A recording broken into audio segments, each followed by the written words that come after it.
engage in movement. So say you're taking a test while you're walking on your treadmill. So how does movement and action stimulate the brain to actually make you more engaged in your work? Well, I do know, Specifically with children that have ADHD. I was going to tell you that I know many years ago, this has happened since about 10 years ago, that you give them those balls, those Yeah. bouncing balls, Right, and in the classroom, right, and it helps with. I remember when that came out. right. It was about 10 years What was that study? It's just So- action-based, what we're looking at, action-based learning labs, where there are actually labs they go to, but yes, it started with the bouncy balls and Uh-huh. movement in the classroom. Now they have full-on labs where they engage them in reading and mathematics. Really? And let me tell you, I do my best process thinking while I'm walking. It's proven, it has It- all that- these studies on the That's brain. what, I'm doing my process thinking walking. I walk. And you see me in the office, if you go to the office, you see me walking. Well, the main thing we're focusing on is what's called flow. So if you are doing something that you're engrossed in, you're totally engaged in, we call it flow, because you'll be doing something, you'll look up an hour later and go, whoa, it's an hour later. Uh-huh. You're totally engaged. Happens to You me don't even know all it. the time. Yeah, and you don't even know you're engaged. And Uh-huh. we're seeing this with these kids. So they're just working out and writing and not even realizing how much they're in the flow of what they're doing. Oh, wow. So does that help stimulate engagement, Uh-huh. especially in children? So we have regular children, that are in the classroom, but then we're also working on two different types of subgroups. One would be those with learning, Uh-huh. different learning issues. The other will be those that have behavioral issues. Uh, See if it helps. how does that, what's the deal though with people who get into doing that sort of thing and then have to shift gears, or, you do catch, wow, an hour's gone by, I should have stopped 30 minutes ago and done something else. I know. And that. Then he's like, whoa! I have a lot of those moments. I do too, where you just get so engaged and really these Actually, are it's timed like, out oh, shit. segments. Yeah. That it's that moment. Yeah, Are you filming? those are called oh shit moments. Are you filming? I am. I've got you on here. Uh-oh, Ha ha. that's gonna start out. What was that again, Vanessa? Okay, so Just tell me when you're ready. today. We're ready. He wasn't. I was filming. See the red light? Today's speaker is Neely Kim, and she is with REDS, Research Educational Services. And she has been the evaluator.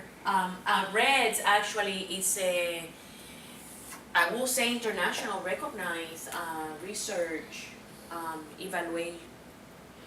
evaluation organization. Dr. Landry, Robert Landry, he has done many research. He has written many research articles, and he doesn't only work in the States, but he does stuff in the Virgin Islands. I mean, he is, to me, he is really an expert, a guru when it comes to research. And he was the evaluator with when I started with Bakota 11 years ago. He's the one that was doing the evaluation, and then Neely kept getting older and becoming more of an adult, so she has been working with us also. And so with that said, Neely Kim with RES, and she's going to talk about evaluation and research. So Yes, so today I'll talk she's about. going to grease your brain. Yeah, today I'll talk about one thing I want to talk about is the role of an educational psychologist in prevention, and what an educational psychologist can contribute to the area of prevention science. So, to tell just a little bit about myself, I can finally call myself an educational psychologist. I'm all but dissertation, UH candidate for the doctoral program in educational psychology, and I have a specification in individual differences which then has a special specification in research methods and statistics. Because we can go into various specialties, and that's the one that I chose. So I basically went into the research arm of educational psychology. I have been doing research, prevention research and educational research for 18 years, starting out as, yes, Dr. Landry, my dad's assistant, going through college, and then now he's pretty much semi-retired, and so now I've taken over for him. Which, by the way, Dr. Landry is in the committee that writes the questions for the CPS test. Yes, he is, and he checks for biases and validity and reliability and all that great stuff for the test, and analyzing that data. So when you take the test, you might be answering questions that he created. Yes, and the curriculum, he helps on the curriculum development and the training developments and stuff like that, yeah. So anyway, I wanted to talk about two parts of it. One is the research part of it, and the other is the evaluation part of it. So I'll just start. Do you need me to be the clicker? So, do we have a clicker? This might be it. Yeah, I think this might be the clicker. Yeah, but I don't know if it, You wanna see if it it works? like has batteries or anything. Last week It may it didn't not. work. I can do I that. can be the clicker. Okay. Okay, Vanessa. So- Just tell me next and I'll- Okay, so what I wanted to start with is basically looking at some definitions. So the first thing is looking at education. And so what education is basically has two things to it. The process of education is to look at is developing the capacity and potential of the individual as to prepare them success in a specific society or culture. And so that looks at the individual developmental function. So how do we teach someone to act appropriately or be in a social society or culture? And the second part is to, when we educate, we are teaching these new members the values, beliefs, knowledge, okay, and symbolic expressions, and how to communicate in this society that they are merging into. And so that then serves as a social and cultural function. Okay? So then, what is psychology? So how would we come to define psychology? So psychology is a scientific study of the mind and behavior, or behavior and those mental processes. And again, this relates to an individual. So it's looking at how does an individual fit into a group, where sociology is more about the group. How does the group perform in a society? And that's Albert. Oh, if you go back, that's Albert right there. And I'll talk about him in a minute. Okay. So then also I want to talk about learning and give a definition of learning. And so learning is the permanent change in an individual behavior or that capacity to change as a result of an experience or a practice. And so that is learning. And that's via Skinner, who is a behaviorist, and I'll talk about him in a minute too. So putting all that together, an educational psychologist studies the behavior in the mind or the mental processes and behavior in the context of socializing and developing the potential of a human being. Okay?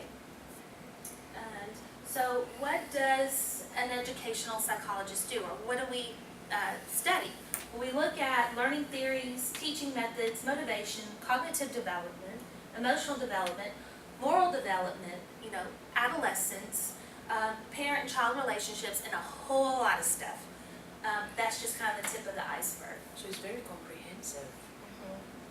Like we study adolescent theories on adolescent development, those sorts of things. Moral development is Kohlberg and moral development. And so what is the role of an educational psychologist in prevention? And so I wear 3 hats typically. 1, as a researcher, 2, as an evaluator, and 3, as an instructor. And I'm part of the CPS master's level program at OU, teaching in their liberal arts department for their certified prevention program. So we can wear lots of hats.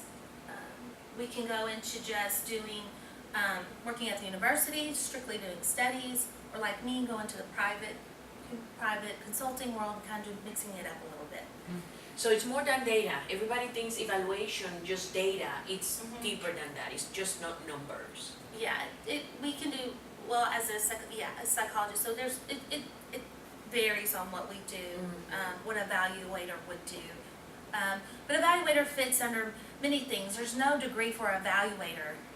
So you have to find someone in a related field. So that's going to be some kind of psychologist, clinical, counseling, educational psychologist. We're used to doing research. That could be health administration. That could be higher eds. That could be people that are in the master's level CPS program, things like that. So those people that are familiar with these processes is typically used to be. So I wanted to look at examples of research in my field, my founding fathers of my field. So one is Skinner, which is a behaviorist. And what Skinner basically believed is everything we learn is from environmental stimuli. So what we learn is what we come in direct contact with and how that behavior is reinforced. Okay, so he had 4 reinforcers. One is you can have a positive reinforcement, which is, for example, a child does something really good and you're pleased with them, and so you give them a piece of candy. And you want that behavior to repeat, so that child will hopefully repeat that behavior. You have negative enforcement, where the child comes to you and is crying and you're just like, I want you to be quiet, so here. So you give them something, you have then reinforced a negative behavior. So it's negative reinforcement. He has neutral, which is you ignore it. I use this all the time with my daughter when she was little. She would want a candy bar, I'd tell her no, she'd throw herself on the ground, and I would just say goodbye and walk off. Hide around the corner, she runs to me because it didn't work. It's just kind of ignoring what that behavior is to, I don't want to say extinguish it, but maybe stop it. And then you have punishment. Punishment is where I put a shocker on my cookie jar, and every time my husband tries to get in it, it shocks him. And I increase the shock over time. Eventually, he's not going to want to reach for that cookie or candy jar anymore. I have to extinguish that particular behavior I want to get rid of. So that's what he believed. So all of those things are direct involvement with the environment or the stimuli, direct involvement with your surroundings. Okay, and let's start with him. So, and he was social learning theory, and he was like, not so fast. So he kind of came in after behaviorism and changed things up a bit. But we'll get to that in a minute. So we can turn it and look at Skinner. So Skinner said, give me a child and I'll shape them into anything, which is almost true. So this type of stuff works really, really great with young kids. So every kindergartner, as soon as they get into kindergarten, goes through this. They get XYZ bucks for the XYZ buddy, box on Friday. They have levels of colors, if they're good, bad, however their conduct is. They get a little smiley face on their papers when they come home if they were good in class that day. So they are overwhelmed and bombarded with this type of stuff to start shaping them at an early age into that system, basically. So that has some truth to it. So, of course, Skinner is the father of operant conditioning, which this is called, and it's what I talked about, which is reinforcement.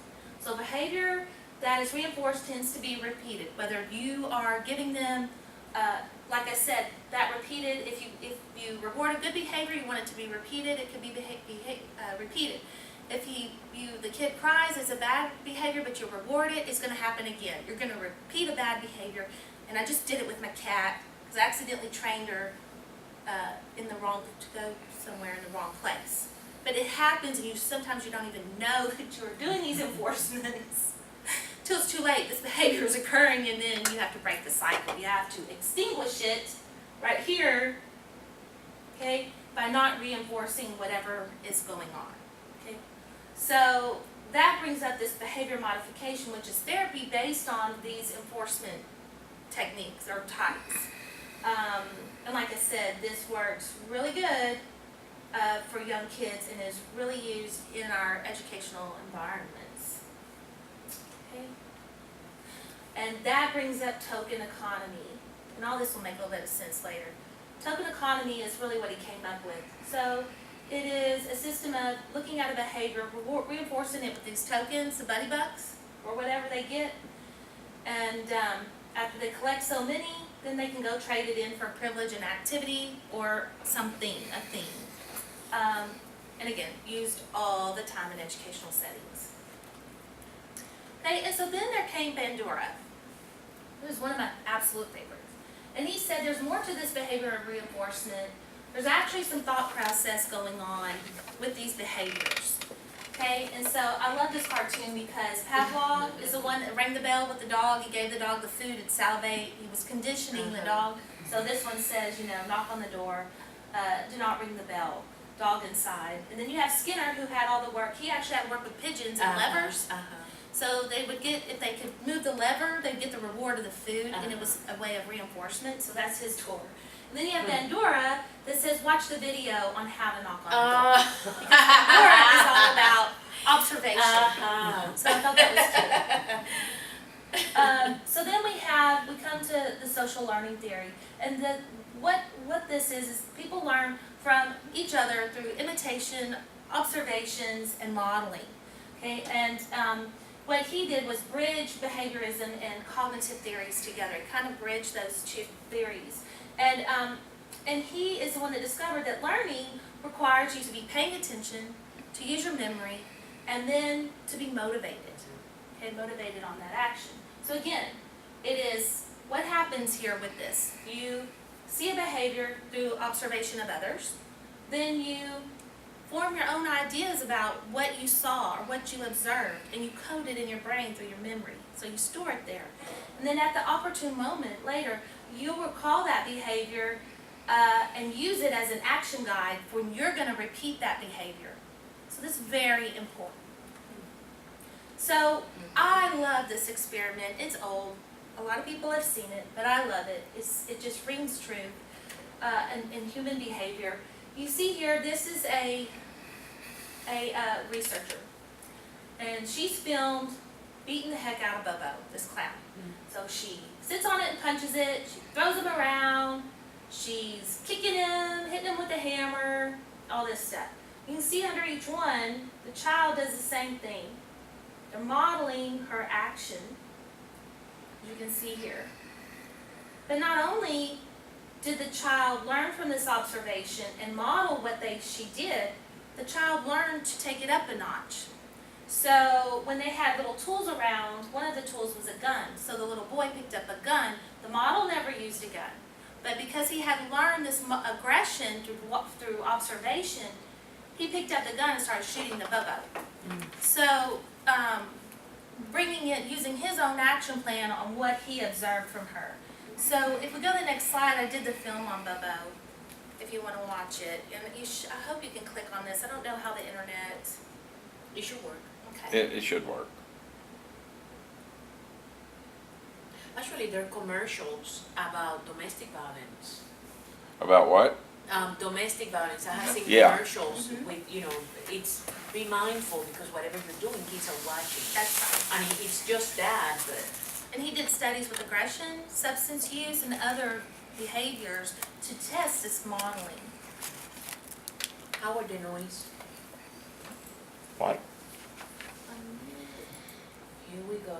Remember we were having problems with? Yeah, there it is. Aggressive style There it is. of behavior phenomenon. The children watch the film adult perform novel aggressive acts or a doll, and the physical aggression is accompanied by novel hostile remarks. We later measured how much of this modeled aggression the children had learned just by watching. Now, the measurement of learning of aggression uses simulated targets rather than violence. For example, to test how well bombardiers have learned bombing strategies, we use simulated targets rather than require them to bomb San Francisco or Right, they're going to have him beat up Bobo, not a real person. So that's what he's basically saying. You know. Slung it in the air. Looks like those were done in the 50s or 60s. Yeah, 60s. Kicked it repeatedly. I'm thinking of it, she's acting like my 6th grade teacher, Miss Lobenthal. Especially that part.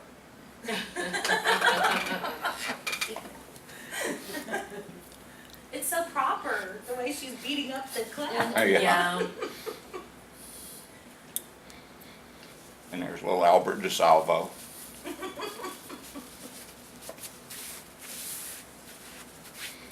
The little girl coming in a minute, she can't even lift it. She's trying to lift the clown. But they're so into it. It was once widely believed that seeing others transgressions would drain the viewer of the wretched bride. As you can see, Look at his facial So, expression. and that's what he's saying. Used to, they would think them viewing this they wouldn't want to do it, but that's not true. That's not what happens. And at this time, that was really, you know, a landmark thing. Yep. But look at his facial expression. Look at his face. He's mad. He's very aggressive. Yeah. Increased attraction to guns, See, and then even though it was never modeled. see, it went modeled, but he's learned this is part of aggression. Exposure to the aggressive model. The children also picked up the novel language. He's telling them off. Look at that. Didn't learn how to pistol whip him? Yeah, he did. To the heart.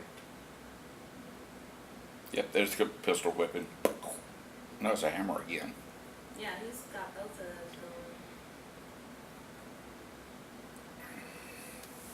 So anyway, you get the point of it. You can just stop whenever.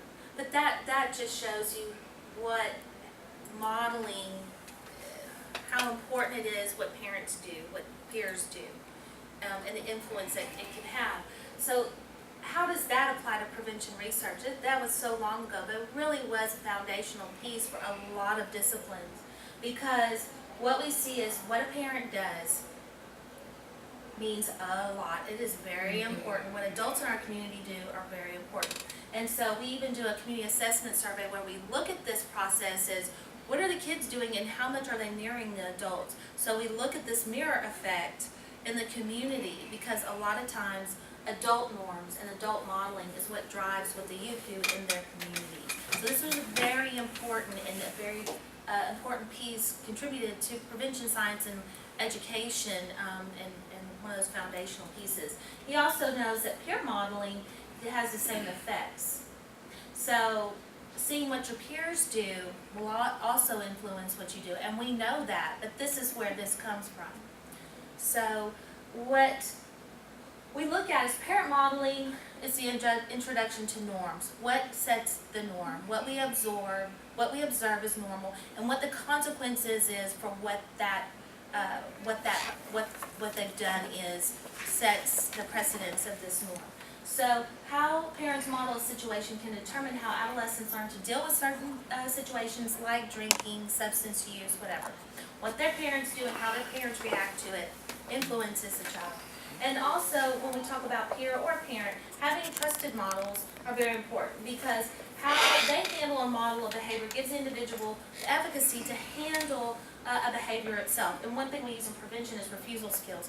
So if I see my peer or someone that's my peer stand up when someone tries to give them a beer and say, no, I'm not into that, that's not my thing, and no one says anything, everyone's like, okay, fine, you know, whatever. Or they are able to stand up for themselves in that refusal skill, then another individual will see that happen and say, he used it, why can't I? It worked for him, you know, I can do this too. I can stand up to my peers. I don't have to succumb to the pressure of this. And so then that's in the example, it's modeling of the refusal skill. So these types of things are used all the time in prevention, and that comes from research. So now I'm kind of going to get into what my research was about, what my interests are. And I'm going to look over the lit review, methods, analysis, results, findings, discussion, and you know, any questions about that. So what my initial thought was, or concern was, is the problem of substance use in American schools, in our learning environments. And of course, the two most prominent types of drugs we know of are It's alcohol. moving by itself. Oh, I don't know why it does that. It's Okay. alcohol and marijuana, and we know that. So when we look at this typical classroom, all those in yellow are those kids that used alcohol in the past 30 days. There's a lot of yellow faces. And I think this is on the low end. All in a typical secondary classroom, those reds are those that use marijuana past 30 days. And I really What think grade range are you looking at, Neely, usually? high school. High school, 9th through 12th? Probably 8th through 12th. Okay. So, and I think that's low at this time. This was national data used, it had to be, and I really think that it's probably more faces at this point. Okay, so we know that alcohol and marijuana create learning difficulties, behavioral problems, and just in general, lifelong challenges for folks that start it, especially the younger they start substance use. So I wanted to look at, like I said, what can create a resilient child that has more protective factors in their corner than risk. And so I wanted to look at self-determination theory, parental autonomy support, parental styles, and autonomous self-regulation. Yeah, sorry, I don't know why it does that. So self-determination theory is the process of utilizing one's will. Okay, and the capacity of a human organism to basically decide how to satisfy their own needs in life. Okay, parental styles are how we parent our kids. Autonomy support is the promotion of independence for our kids. And autonomous self-regulation are the types of motivation within self-determination theory, but I'll get to that to define those. So again, self-determination theory is a process of utilizing will. Will is the capacity of the human organism to choose how to satisfy their needs, make decisions for themselves. And so, to be self-determined, we need to decide how we're going to act in our environment. So, our decisions, choices that we make in our environment. Okay, so, what was the one before that? Okay, I'm sorry. Okay, right. It's what it gives you. So, there are more. So parental styles, there are actually several parental styles, but for this I want to concentrate on two types. One was authoritarian parenting style, which is more of a controlling type of parenting. And what this is a predictor of performance approach orientation, which is a performance approach to something is, I gotta be better than you, I gotta be number one, I gotta be the top of my class, I have to make all A's, just very, very performance oriented.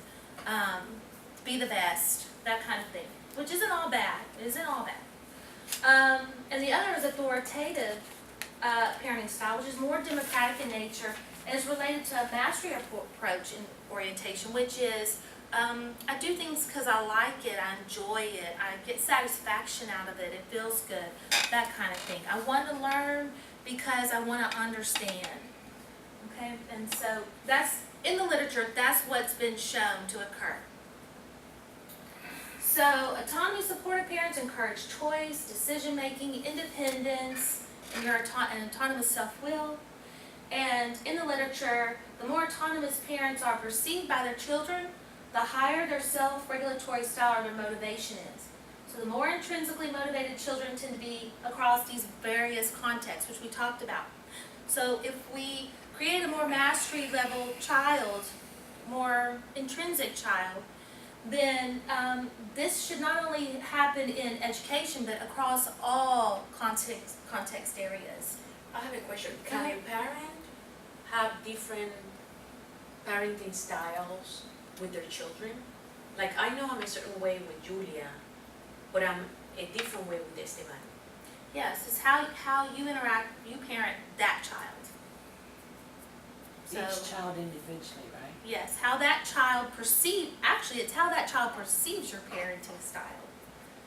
So if they think that you're controlling and strict and make all the decisions for them, but the other child may perceive you as very autonomy supportive. She supports my decisions, she helps me make decisions, that kind of thing. So it will be on a child-to-child basis. Because I was less controlling with Julia, much less controlling with Julia than with Esteban, when they were younger. Mhm. So I parented them different, Mhm. Mhm. So you could have two different types of. and they are very different. Yes. And that can happen, yes, but it's how they perceive you, actually. And that's what I'll Okay. we'll look at the instrument you use, or I'll talk about the instrument you use to Okay. get that. So, autonomous self-regulation is the degree of this internalization of motivation. And I wanted to look at this self-regulation and substance use. So, this is the layout of these self-regulatory or motivation styles, okay? So you have some kids who are totally externally regulated. It's total external. These are the kids I'm talking about earlier with Skinner, and they work on rewards and punishments. And that's what drives them and motivates them to do things. They're very much in that token economy. This is a child that is somewhat external, so they still like rewards, they still have punishments, but they have a little bit of self-control or self-involvement in their decision process or their motivation. Identified is getting somewhat internal, so whatever's going on is personally important to them, whatever motivating them is personally important. They value it, and they're aware of the motivation in their decision making. Then you have integrated, which is basically almost the same as intrinsic. They're very consciously aware of their motivation, and they're doing things based on their own choice, what they want to do. They want to learn something because they want to understand it. They want to be a part of something because they like it. So there's no pressures here. These kids here can be pressured. They can be guilt tripped and that sort of stuff. These children are more likely to say, no, this is what I like to do, and I'm going to do what I want to do. So they are more on this intrinsic motivation scale. This can also be generational, right? Like, the Generation X, the other generation, the baby boomers. And the way that their styles. Yes. Yes. Yes. We're learning more and more as we grow in this area about these things. So parenting styles will be changing, and that will be the interest in, is this something we can early intervene on? Is this something we want to intervene on? So, yeah, it's still learning that. In the recovering community, and this is, parents over our lifetime as human beings, I guess, as we gain more experience with our kids, get to know them better, refine our parenting styles, and things change in the way we approach our kids. But a lot of kids, for instance, in the recovering community, they're subject to parents who have really inconsistent parenting styles, who are unavailable to them because they're off getting high or passed out on the couch. The kid gets up in the morning, feeds himself, sits around the house and plays video games in his underwear all day while mom's passed out on the sofa till, 3 or 4 o'clock in the afternoon.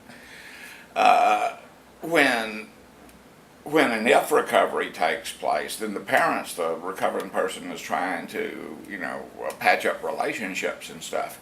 It seems to me that a child who's been basically feral for 6 or 7 years and then suddenly has regulations thrown at him is a difficult project, It's very difficult. And that's called permissive parenting, which I didn't talk about, but I didn't look at, but I would be very interested in looking at that. Yeah. Because permissive parenting, where basically you're absent. It's just do, like said Farrell, do what you want. Just whatever, don't get in my way. It's very permissive.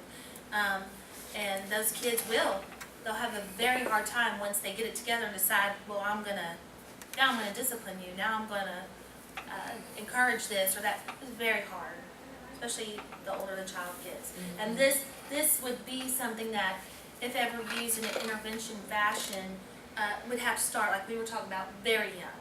This is like getting those parents very, very young. Because at a certain age, it's not going to work. So, yeah. And, so for this works on a continuum, and the kids can move on the continuum at different points. They're not stuck here. They can move along this because, of course, there's other things in our environment that can encourage this, which is our teachers, and other relationships. This was just looking at parents. This is a very first stage study. But anyway, you can move on this continuum, and that's how this works. It's kind of a continuum where we want to get someone that's here. This is so complex. It's like you're putting a layer on top of another layer on top of another layer. It is. It's very complex. Yeah, you'll see the full model in a second. I don't know if it's next. So what this tells us is children with high levels of autonomous self-regulation are less likely, and this is what I was talking about on that end scale with that external regulation, to be pressured by extrinsic factors, the need to please somebody else, the need to demonstrate their abilities. They don't have to show out. They don't have to demonstrate that they know what they're doing. They feel comfortable with themselves. Those children with the high levels don't have problems with they don't feel incompetent. They usually are very self-efficacious, and they don't have to fear punishment. So what we see in the literature is that, whoops, it goes backwards, yeah. So what we see in the literature, oh wait, one more, go back one more, yeah, is that, one more. One more, back one more. Okay, the low levels of self-regulation can be a way or pathway to the substance use because they fall into all those external pressures and rewards. So peer influence and parent influence mean a lot to them, but mostly peer, or mostly their peer influences. Okay, so here was the research question. One was, what is this relationship between perceptions of parental autonomy and support and this self-regulation? And my hypothesis was, based on literature, that parental autonomy support is related to the child's degree of autonomous self-regulation. So whatever their autonomy support is, whether of those two styles, it'll affect the self-regulation of the child. And the second hypothesis was, what is the relationship between these regulatory styles and the substance use? So how does the type of motivation influence the substance use? And so the hypothesis is that youth with higher levels of extrinsic motivation or regulatory style engage in substance use. So those on the lower end are more likely to engage in that substance use, while those that are on the higher end of the intrinsic motivation are less likely to use. So going through the methods real quick. All of the research, and we can go to sample participants, all of the research that in the literature were they were middle school kids, they were from urban areas, they were middle class, and they were almost all Caucasian. I just decided to do the opposite of that. So I wanted to look at children in high school, particularly high school juniors. The reason I wanted to look at them was because this is when, two things. One, if for the study, unfortunately, you have to have people using, because you want to see what's happening. So we know that with an increase in grade, we have an increase of use. Also, in an increase of grade, we have an increase of supported autonomy, because parents are like, you're going to college or you're getting a job and it's time for you to get out. And so they're really trying to get these kids to be self-thinkers and be autonomous, be able to stand on their own. So that's why I chose high school juniors. I picked an area in rural northern Mississippi. Wow. Yeah, you want to talk about rural. Okay, this is very, very rural area, not urban. The total of the schools in the whole district were only almost like 4,000. That I think is less than some of our high schools here. And there were 4 high schools in this district, and I did every single junior in 3 of those high schools. So my sample was, one more back. Yeah, no, forward. Okay, it skipped. Back one more. This is forward, this is back. Let's see. Okay, right there. It skipped one. It's doing that, I don't know why. So I had 176 high school juniors. That was every junior available the day I tested. in the school district. So did you go to Mississippi? Yeah, yeah. And then 50% reported female, and you can see here that my majority was Black African American in my sample, which is a lot different than what the literature has shown. So other demographics, 52% they lived with two parents, 33% with their mother, and then you can see, there's a small percentage here that lived with either their father or an alternative situation. And then you can see their grades, the majority of them making B's and C's, or reporting that they make B's and C's. And for the socioeconomic indicator, 90.2% were eligible for free or reduced price lunch. So you're dealing So this with is low SES, low under the socioeconomic. income, under Yes. the whatever. And the other kids in the literature were middle class, so they had much less of that going on. So this is just a breakout of where these kids came from. So 28% of the participation was in high school 1, 23 in high school 2, 55.7% came from high school 3. And these are just the procedures.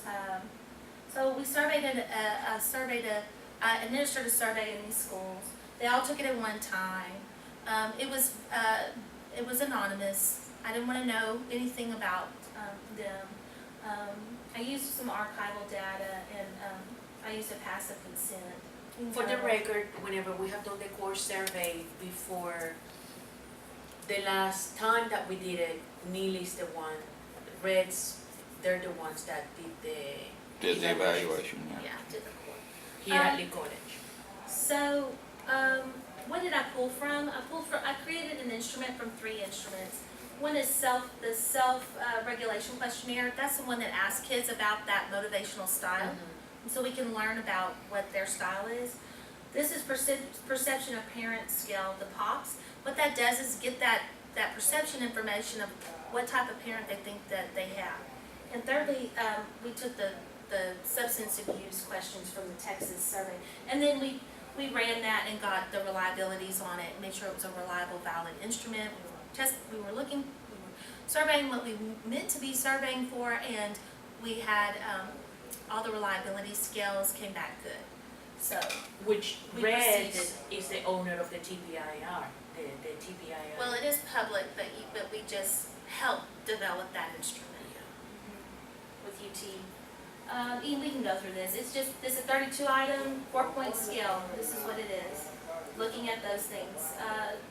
We can go on. Let's just look at 30-day use. And what I did for 30-day use is coded it by variant. So it was either no, none, or you used one or more times. And so that's how I coded that In the past 30 days. for that past 30 days. So if you answered yes to any of that number, 1 time, 2 times, 3 times, 40 times, what I really wanted to know is, did you use in these past 3 days? And what I did here for analysis is a bivariate analysis, multiple linear regressions for question 1, and logistic regressions for question 2, and I'll just briefly describe why. If we go back, this is crazy. Bivariate analysis, please. Yeah, bivariate analysis is just really looking at what is the relationship.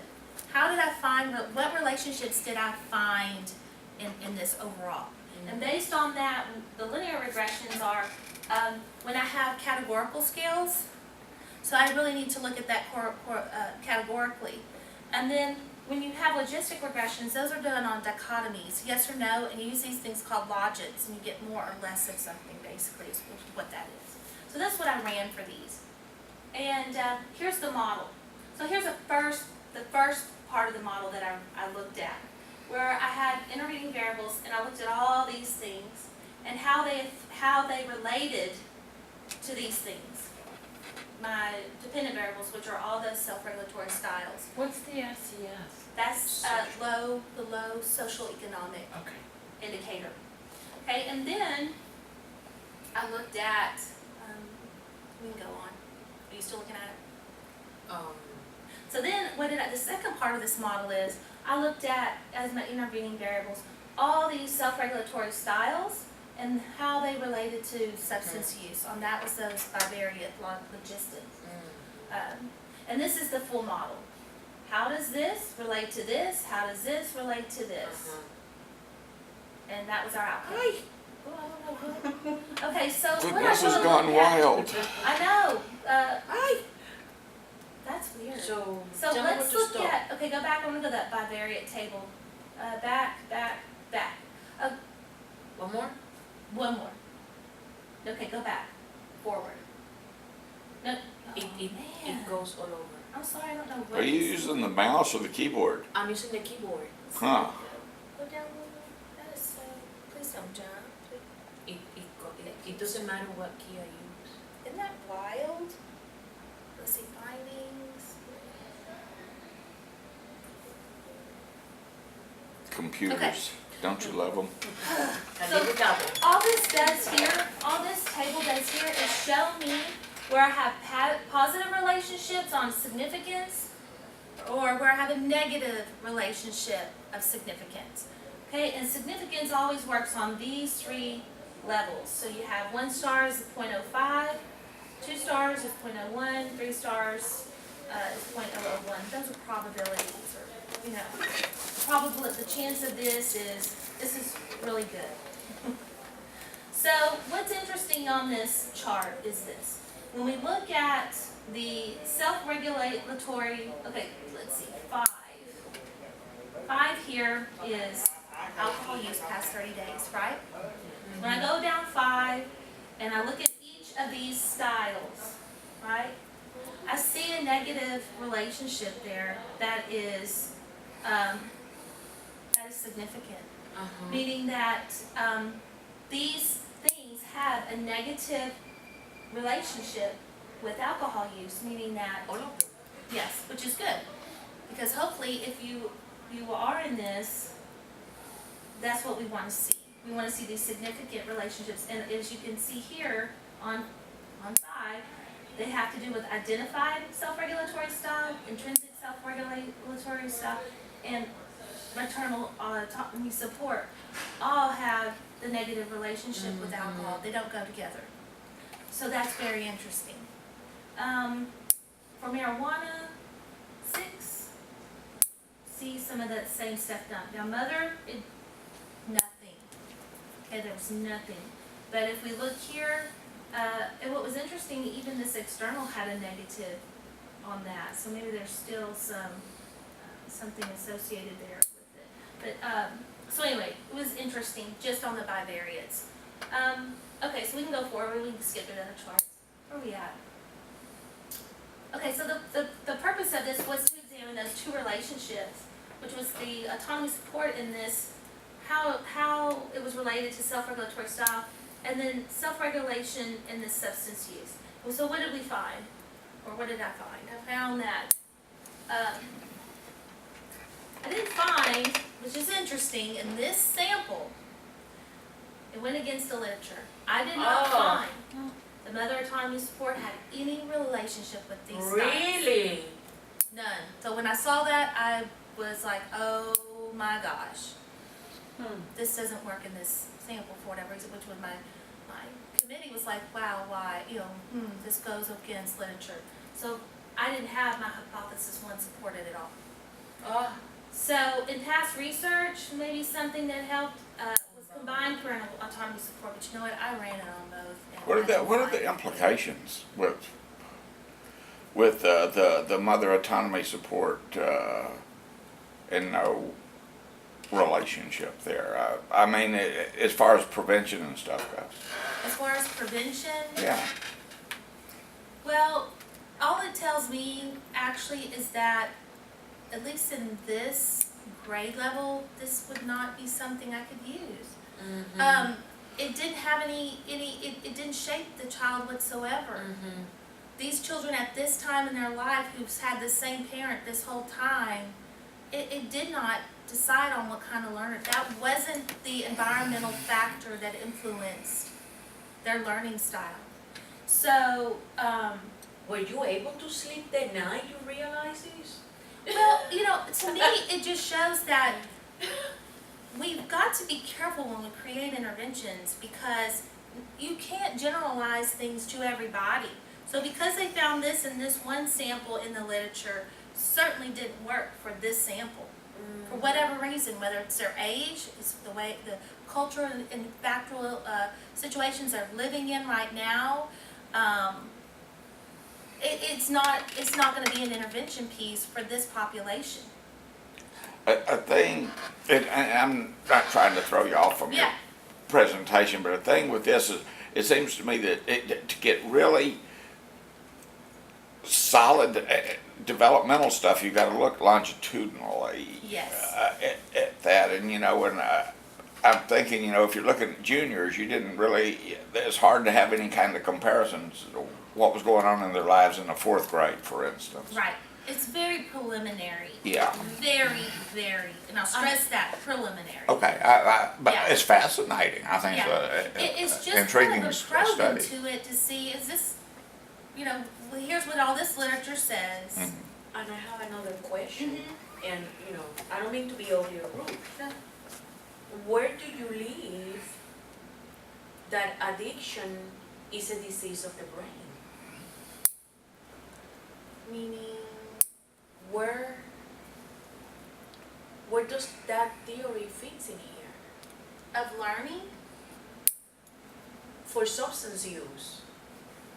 learning in the substance use, is that what you're talking about? No, for them to get involved with substances. Right, well, where that comes back to, okay, which is, what this is one thing, what we're looking at here would be one thing leads to this, Mm-hmm. and hopefully this thing leads to this. Mhm. So if I have a parent like this, will it develop me to be this kind of motivational style, but then will relate to my substance use. So if my parent creates me to be more of an intrinsic person, I'm less likely to succumb to external pressure. But if my parent bases everything they do on reward and punishment with me, everything, then I kind of basically learn to live in that realm. So what others do really affects me because I want their approval. I want the reward. So I'm more likely to succumb to external pressures. So when someone pressures me to do something, I want to please them. I want to fit in. I want to not say no. So they're more likely to give into. So even if Use. the brain has that neurological pathway interaction, for that reward, I will not be getting the reward from the chemical, I will be getting the reward from me pleasing my parents?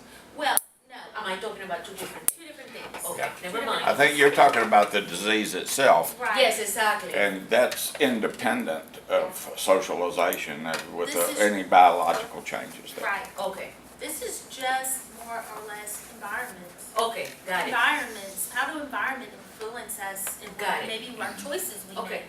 got it. But yeah, that's what I found here in this population. And so past research said that I should have gotten,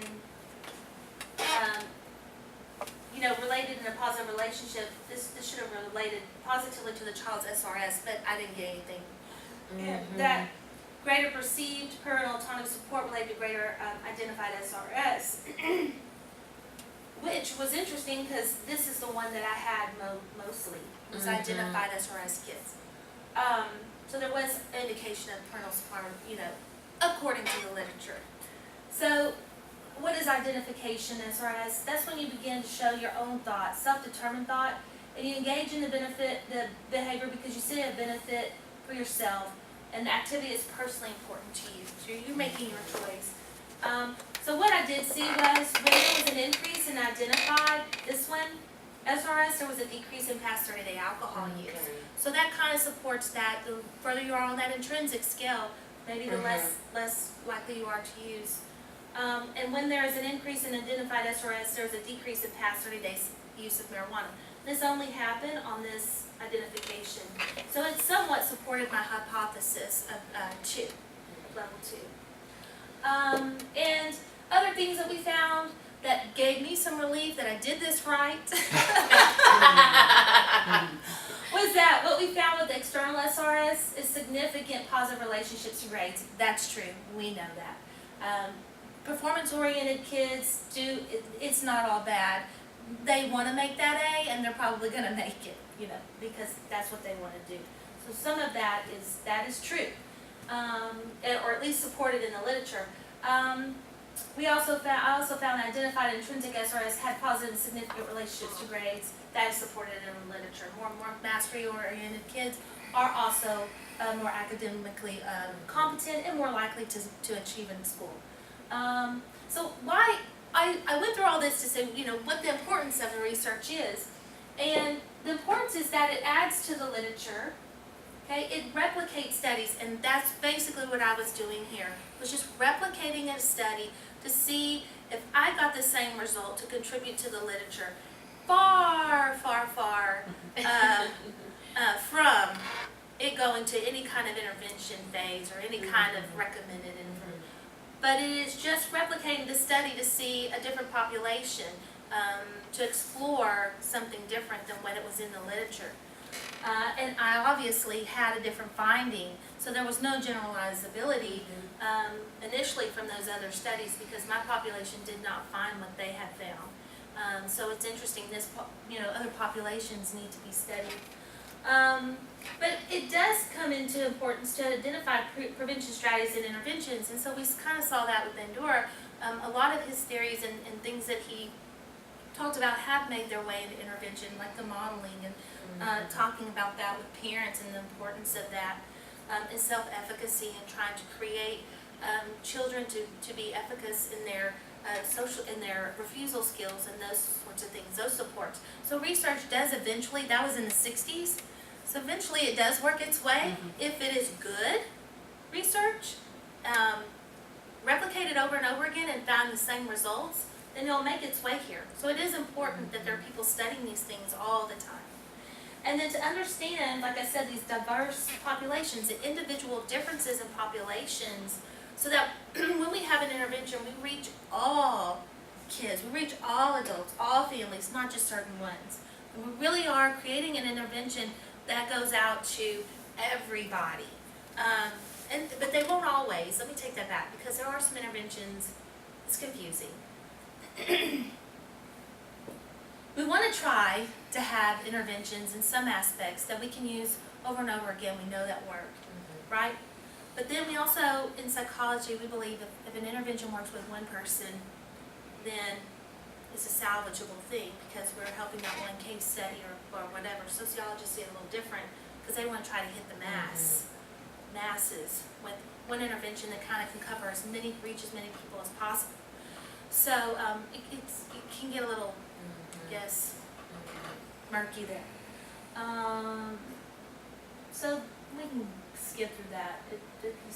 And then here I just did the difference between research and evaluation. Research is kind of to get that scientific knowledge and build a base of this stuff and really learn about populations and interventions and what works and theories about behaviors and that sort of thing. Well, evaluation, it looks at something that's already there, basically.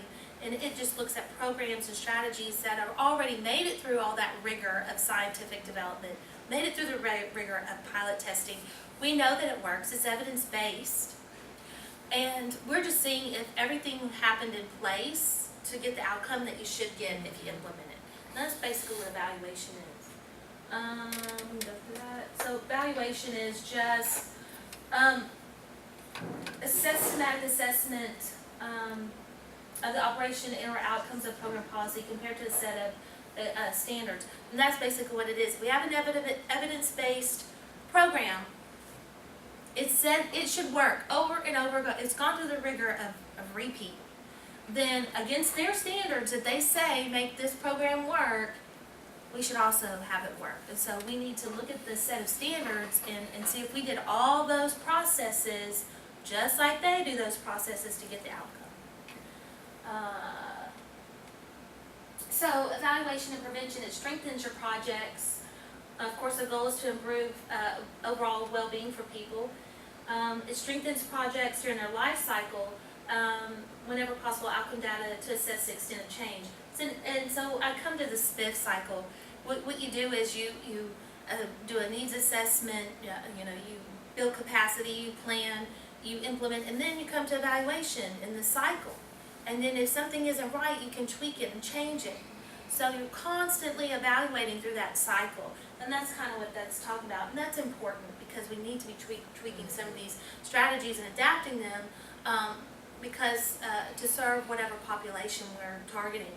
And then, it also can be used for outside support. That's your stakeholders, your funders, and that sort of stuff. So that's kind of some of, why we use evaluation prevention. And then we also wanted to address real issues. So when we do it, we want to have real needs, real concerns that we're addressing, real target group, that kind of stuff. And it should be based on these local needs and issues. That's what we're looking at. Is to identify the problems. It's the purpose of it in your projects and communities, and is to provide, again, reliable information of how to address the problems and build on the strengths and opportunities in that community through this programming. So the benefits, we can reflect on our progress, build community capacity, influence our